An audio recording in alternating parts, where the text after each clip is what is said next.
మేము కాంగ్రెస్ ఉంటే ఇవన్నీ కూడా తీసుకొచ్చాం. మన డివిజన్ తీసుకొచ్చారు, రైల్వే డివిజన్ తీసుకొచ్చారు, రైల్వే లైన్ చాలా చేయించాను. మరి గుంటూరు టు నల్లపాడు కానివ్వండి, గుంటూరు టు విజయవాడ కానివ్వండి, గుంటూరు తెనాలి ఇవన్నీ కూడా శాంక్షన్ ఇచ్చాం. ఇవాళ ఈ బడ్జెట్లో ఒక్క పైసా పడి రైల్వేస్కి.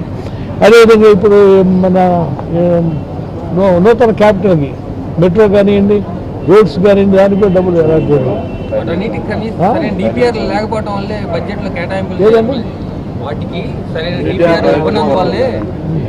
అయింది అబద్ధాలండి. డీటెయిల్ ప్రాజెక్ట్ రిపోర్ట్ అన్నీ ఇచ్చారు. అన్నీ కూడా ఊరికి వాళ్ళు చెప్తున్నారు కానీ అన్నీ కూడా డీటెయిల్ ప్రాజెక్ట్ ఇవ్వటం జరిగింది. క్యాపిటల్ ఫార్మేషన్ దానికి, క్యాపిటల్ కన్స్ట్రక్షన్కి. అదే రైల్వే జోన్ అడుగుతున్నారు, రైల్వే జోన్ ఇవ్వలేదు. కనీసం విశాఖపట్నం అయిపోయినా కనీసం గుంటూరు విజయవాడ ఇచ్చి ఎవరు చేసిన నిదానంగా చేసుకుంటే పోయేది. వాళ్ళు ఏదో టెక్నికల్గా వాళ్ళ ఆఫీసర్లు ఒప్పుకోవట్లేదు అంటున్నారు. టెక్నికల్గా ఒప్పుకోవటం మాట వాస్తవం, నేను కూడా నాకు తెలుసు. నేను కూడా ముఖ్యమంత్రి గారు కూడా చెప్పారు. కైనా మా విశాఖపట్నం ఆ ప్రాంతం మా ఎంపీలందరూ కూడా విశాఖపట్నం మనకు కావాలి అనౌన్స్ చేయాలన్నా దాంతో రేటు జరుగుతుంది. ఏదైనా సరే నెక్స్ట్ ఇయర్ అదే ఈ సంవత్సరం చివరి లోపల జోన్ కనుక అనౌన్స్ చేపిస్తాం. వెదర్ విశాఖపట్నం లేకపోతే విజయవాడ గుంటూరు అనేది కూడా జోన్ బట్టి అనౌన్స్ చేయించడం. అది రేపు ముఖ్యమంత్రి గారు మా మీటింగ్ పెట్టారు ఎంపీలందరికీ. Will take a decision whether to go ahead with them or we should go separately. రాజీనామా చేసే అవకాశం ఉందా? చేయాలని ఉంది, మాకు చేయాలని ఉంది. ముఖ్యమంత్రి గారు అనుమతి ఇచ్చినట్టయితే మేము తప్పకుండా రాజీనామా చేస్తాం. నా వరకు ఆయన ముఖ్యమంత్రి గారు అనుమతి ఇస్తే, ముఖ్యమంత్రి గారు సాఫ్ట్గా పోవాలి, రాష్ట్రంలో ఈ సంవత్సరం కూడా మనం కొన్ని నిధులను పట్టుకుందాం అని ఆయన ఉద్దేశం ఉన్నారు. కానీ ఆ ఉద్దేశం ఎక్కడ వాళ్ళు అమలు చేయట్లా. ఆయన అడుగుతున్నారు దగ్గర వాళ్ళు మా మాట ఎక్కడ ఆచరణలో పెట్టట్లేదు అనేది. రేపు 2-3 రోజుల్లో ముఖ్యమంత్రి గారితో సమావేశం వెయిట్ అండ్ సీ. బాబు జూన్లో మాట్లాడదాం, ఇప్పుడు కాదు, జూన్లో మాట్లాడదాం. రేపు వచ్చే జూన్లో మాట్లాడదాం. ప్రత్యేక ప్యాకేజ్ లేదు, ఏమి న్యాయపరిస్థితి ఉపయోగ ప్రత్యేక ప్యాకేజ్ ఉందా? ప్యాకేజ్ లేదు, ఏమి లేదు, అంతా వర్తిస్తారు. మనకు 100% మనకు అన్యాయం చేశారు. ప్యాకేజ్ ఇస్తాం, హోదా వదిలేమన్నారు. ఎక్కడ హోదా అనేది ఏ రాష్ట్రంలో ఇవ్వలేదు, మేము అన్ని కూడా తీస్తాం, ప్యాకేజ్ ఇస్తామన్నారు. ప్యాకేజ్ ఇచ్చింది కూడా ఏమి ఇచ్చారు?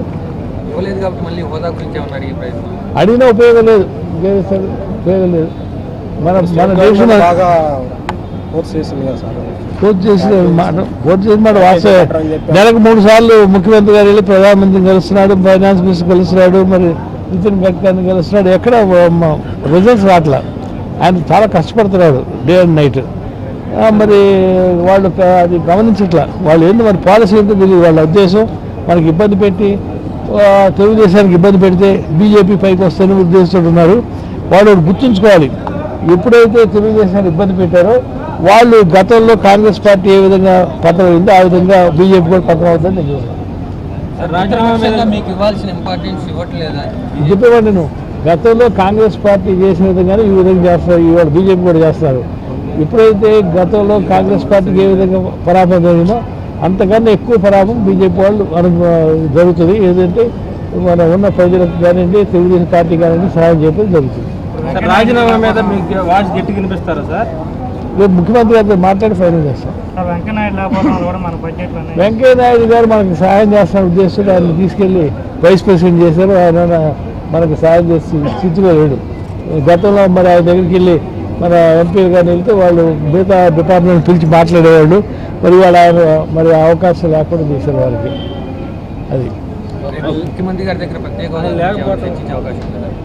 ఆయన మాట్లాడతాడు, రేపు ఎల్లుండి ఆయన మాట్లాడతాడు. అందరూ పిలిచాడు. రేపు బడ్జెట్ విషయంలో ఏ విధంగా మనం పోవాలనేది చెప్తాడు ఆయన. ఏదైనా సరే మనం నిర్ణయం తీసుకోవడం మంచిది. ముఖ్యమంత్రి గారి ఉద్దేశం ఏంటంటే ఇంకా సాగిద్దాం, కొంతకాలం సాగిద్దాం అనే ఉద్దేశంతో ఆయన ఉన్నాడు. కానీ ఉపయోగం ఉండదని నా ఉద్దేశం. సీఎం గారు అడిగితే చెప్తాం, ఇదే మాట చెప్తాం. సీఎం గారు ఏంటంటే ఓవరాల్గా చూస్తున్నాడు. ఎందుకంటే మనం వాళ్ళతో సమన్వయం చేసి వీళ్ళంత వరకు ఫండ్స్ లాక్కుందామని ట్రై చేస్తున్నాడు ఆయన. ఆయన మాట మరి ఎక్కడ సరైన ప్రాధాన్యం మన రాష్ట్రానికి ఇవ్వట్లేదు, మన ప్రజలకు ఇవ్వట్లేదు, తెలుగు ప్రజలకి. తెలంగాణ కంటే ఇవ్వకపోయినా సరే వాళ్ళు ఆల్రెడీ దే గాట్ ఫండ్స్ ఉన్నాయి. డెవలప్మెంట్ అయిపోయింది. సికింద్రాబాద్, హైదరాబాద్ గారండి 60% అయితే వాళ్ళ రెవెన్యూ మొత్తం హైదరాబాద్ నుంచి వస్తుంది. మనకి ఎక్కడ ఉందండి ఇక్కడ? మన అగ్రికల్చర్ ఇది బేస్ మనది, మనంతా కూడా ఈస్ట్ వెస్ట్ కృష్ణా గుంటూరు ఇవన్నీ జిల్లాలు కూడా అగ్రికల్చర్ బేస్, మన దగ్గర ఇండస్ట్రీస్ ఏం లేవు. దాంతో మనం కొద్దిగా ఇబ్బంది పడుతున్నమాట రాష్ట్రం. కాంగ్రెస్ పాలిత రాష్ట్రానికి ఎక్కువ ఇచ్చారు. హాయ్ ఫ్రెండ్స్, మా టుడే టుమారో యూట్యూబ్ ఛానల్ చూస్తున్నందుకు చాలా థ్యాంక్స్. మరిన్ని లేటెస్ట్ వీడియోస్ కోసం వెంటనే సబ్స్క్రైబ్ చేయండి. అలాగే ఈ బెల్ ని కూడా రింగ్ చేసేయండి. మా నోటిఫికేషన్స్ అన్ని మీ మొబైల్లో వస్తాయి.